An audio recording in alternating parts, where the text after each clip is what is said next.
Hey all, this video is going to be about inverse functions. We're going to get to those in just a second, but I'm going to start off with explaining what a one-to-one function is, and that's because for a function to have an inverse, it has to be one-to-one. So we had our definition of a function. For each input, there can only be one output. For a one-to-one function, for each output, there can only be one input. For the functions, we had the horizontal line test, the vertical line test, that if I drew a vertical line and hit the graph more than once, it wasn't a function. For this one, we'll have a horizontal line test. So if I draw a horizontal line and hit the graph more than once, it's not a function. And that's because for this output, there's two inputs that would generate that output, so that makes it not one-to-one. It's still a function. It's just if we were going to find the inverse of it, we would have to limit the domain to make it a one-to-one function. For this one, this is one-to-one because anywhere I draw a horizontal line, I only hit it once. So for instance, if I want to have get an output of 1 from this thing, the only thing that I can put in, it's square root x, the only thing I can put in is 1 to get it to come out as 1. Versus over here, if I wanted it to come out to be 4, there were two things I could put in to make it come out to 4. This one also not one-to-one because it fails the horizontal line test. So for a function to have an inverse, it's going to have to be one-to-one. And the definition of the inverse is a function g is said to be the inverse of a function f if the domain of g is equal to the range of f, and then also vice versa. So essentially a function and its inverse, the input of the function is the outputs of the inverse, and the outputs of the function is the inputs of the inverse. So they have their domains and range swapped. It's easier to see with a graph or a table, which I'll show you in a second. The quick thing here in terms of the notation, it looks like f like raised to the negative 1x. It's f inverse x is how we read that. And sometimes people will think that's an exponent. It has nothing to do with 1 over the function. It's this idea of we're going to swap the x's and y's in the function. It's going to be the reverse of the domains and ranges. So let's take a look at this graphically, which I think kind of helps to make that make some sense. If I put 0 into this function f of x, so if I put in 0, I get out 4. This is asking f of x equals 0, so remember that's like y equals 0. And for y to equal 0, what would the x be? So it would be right there. Last one was right there. It would be, x would have to be 1. So for the inverse, if I put in 0, what would I get out? I would get out the same 1 because the domains and the ranges are swapped. Likewise, what would make the inverse function come out to be 0? It would be the 4 because of them being swapped. We're going to graph down here in a second, but I'm going to go ahead and graph this one really quick, just try to make this make a little better sense. So on our original function, actually let me go back to black for a second, we have the points x is 0, y is 4, and when x is 1, y is 0. So on the inverse, our domains and ranges are swapped. So this one's domain is this one's range, and likewise this one's range is this one's domain. And so we're going to have,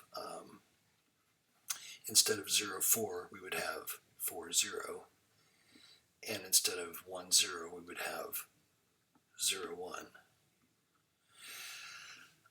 And so for the inverse, which would be that function right there, when we ask when the input is 0, what's the output? It would be 1. When the y value equals 0, when the output is 0, what input would make that happen? That would be 4. So to me it's easy, rather than the verbal definition, to me the table really helps to kind of see what's happening there, which is literally the x's and y's are going to swap places. Since I have a graph up here, I'll just point out the symmetry. a function and its inverse would have symmetry about the line y equals x. So it's like if we folded the paper across that line, these two graphs would sit right on top of each other. And we'll always see that when we're graphing a function and its inverse. So actually, change back to red there.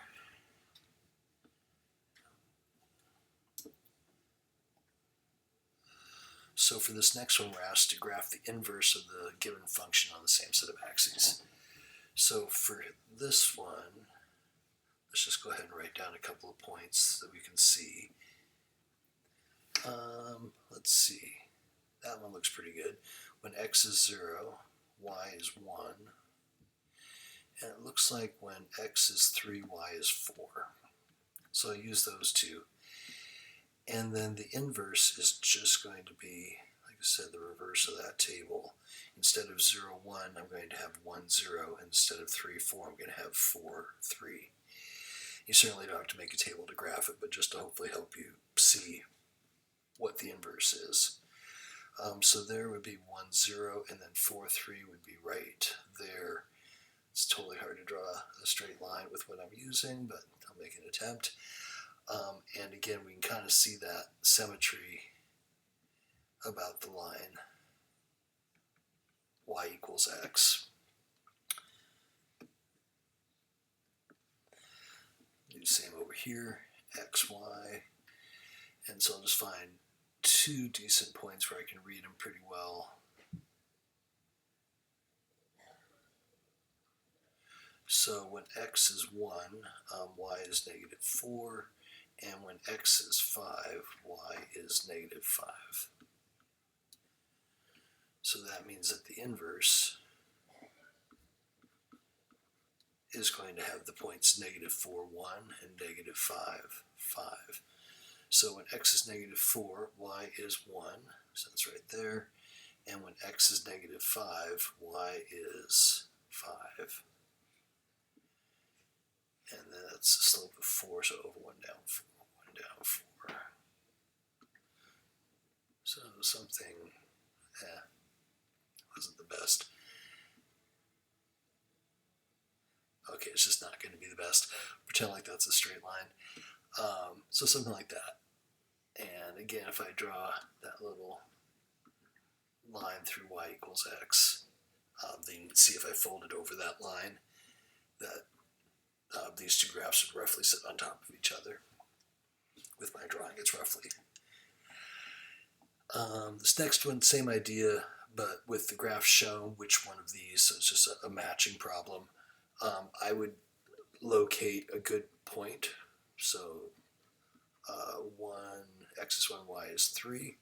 And then I would come down here and I would look for which one of these has 3, 1. And so no, and no, and yes, this one has 3, 1. So that's the one that's going to be the inverse. Which if you kind of try to translate that up here, 3, 1, probably won't be able to draw this great, but it would look kind of like that. So again, it has that symmetry about the line y equals x. So that was graphically. To find the inverse of a function algebraically is actually pretty straightforward. If it's given as a f of x equals, call that y because it will make it much easier here in a second. And then we're going to swap the x's and y's and then resolve it for y. So we'll think of that f of x. I won't rewrite it, but I'm just going to treat that as a y. And then we swap our x's and y's. So this would be x equals negative 7y minus 5 over 4. And then we're going to solve this for for y. So I'm going to start by multiplying both sides by 4 to get rid of the fraction. And we got 4x equals negative 7y minus 5. And then we will add the 5 over. So now we have 4x plus 5 equals negative 7y. And we divide everything by negative 7.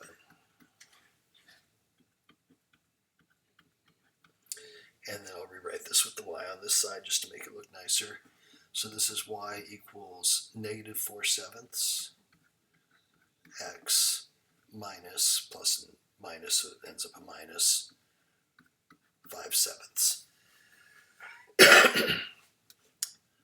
For this one, so again, we'll think of that as y. So we'd have swapping x's and y's, 4/3 y minus 6. So let's go ahead and add the 6 over to this side. Oops, but actually do it. Equals 4/3 y. And then to get that fraction out of there, I'm going to go ahead and multiply both sides by the reciprocal. So since that's 4/3, I'm going to multiply it by 3/4 on both sides.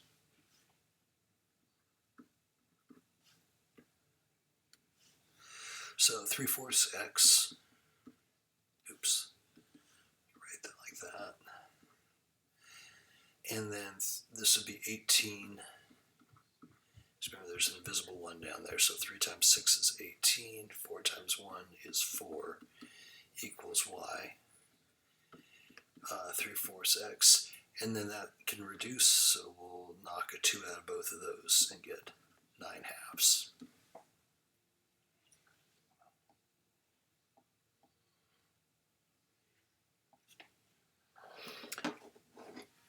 So again, I'm thinking that these as y's, so this is going to be x equals 9 square root of 4y minus 1.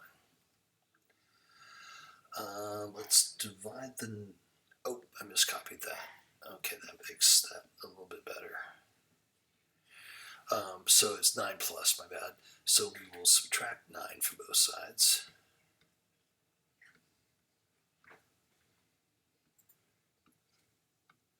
So x minus 9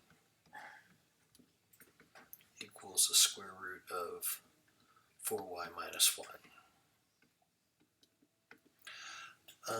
We have a square root, so remember to undo a square root, we're going to use a square. When we run to do a square later, we'll use a square root. Those two go together. And what I do on one side, I have to balance out by doing on the other side. So now we got x minus 9 quantity squared equals 4y minus 1. And just got to finish getting y by itself, so I'll add the 1 over.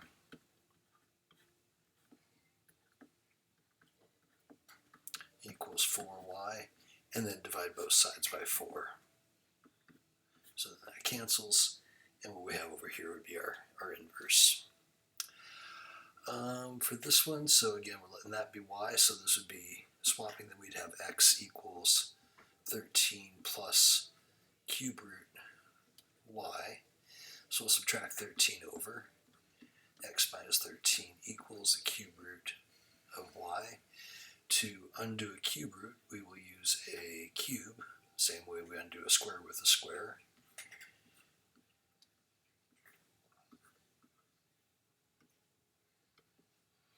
And, oops, that didn't work. And then we got x minus 13 cubed would equal y.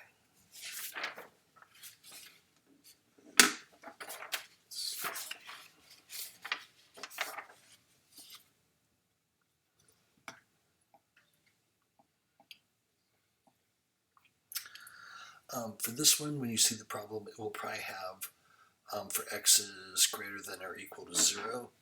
And the reason they're doing that, let's pop up here for a second and show that. If you think about what our square root function looks like, it's this, and that is not 1 to 1, so when we go to find its inverse, we wouldn't be able to, because it would look like this. And then the inverse wouldn't be a function, because if it doesn't pass a horizontal line test for its original, its inverse won't pass a vertical line test. So what they do instead is they define, like for this one it would be opening down and shifted up 7, but same idea. This one they would have defined from 0 to infinity, so that the function was 1 to 1. And then when you do that, it has an inverse because you're cutting off this half of the graph, and so then you can't actually find an inverse for it. Those two are actually x squared and root x, and that's why when we're trying to solve with involving a square root, we square both sides because it's its inverse operation. Likewise, cube roots and cubes, same idea. So this one, like I said, you'll see it has that, probably in the directions, and that's how come. In terms of solving what we've been doing, same exact thing. So this would be a y, so then we'd swap it to x equals 7 minus y squared, add the 7 over. Oh, actually I don't want to do that. I don't like that negative on the y squared, so I'm going to add the y squared over to this side, and we subtract the x over to that side, because then I get easier signs. So I have a square, so to undo a square, that's where we use a square root. And because this was greater than or equal to 0, we don't have to worry about the plus or minus, it'll just be the positive side, which is what we're seeing up there. So y equals square root of 7 minus x. The rational ones, these are a little bit harder, so again that's y, so now it's x equals 1 over y plus 4. We're going to multiply both sides by the denominator of the fraction so as to clear the fractions, or fraction. Get this scooted up.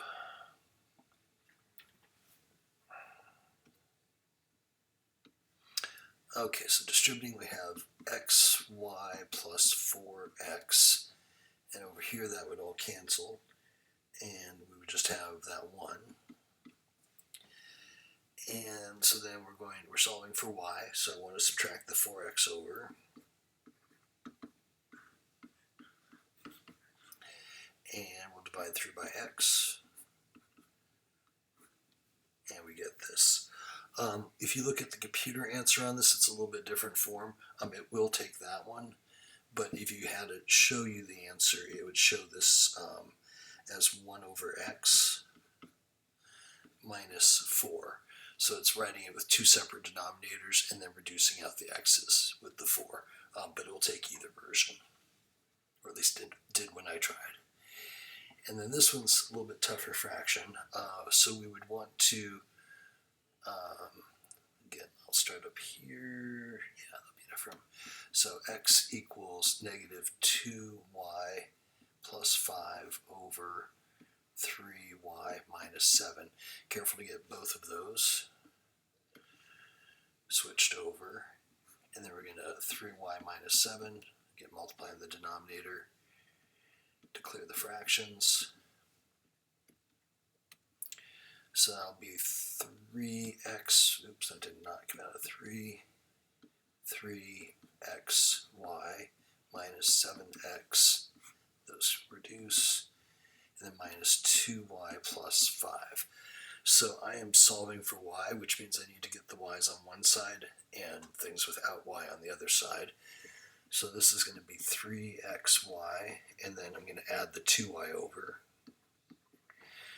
And then I'm going to add the 7y to that side. Sorry, 7x. So the trick here is we have y's in two places. The trick is you factor it out front. And without that, you end up solving for one of them, but it messes up the other. Then you try to get that one, and it messes up the one you just did. So the really simple way that you do this, oops, there we go, is you just factor that y out front, and then you can see exactly what you need to divide by. So divide both sides by 3x plus 2, and you get y equals 7x plus 5 over 3x plus 2. So yeah, as long as you remember the factor trick, not too bad, but really miserable without that.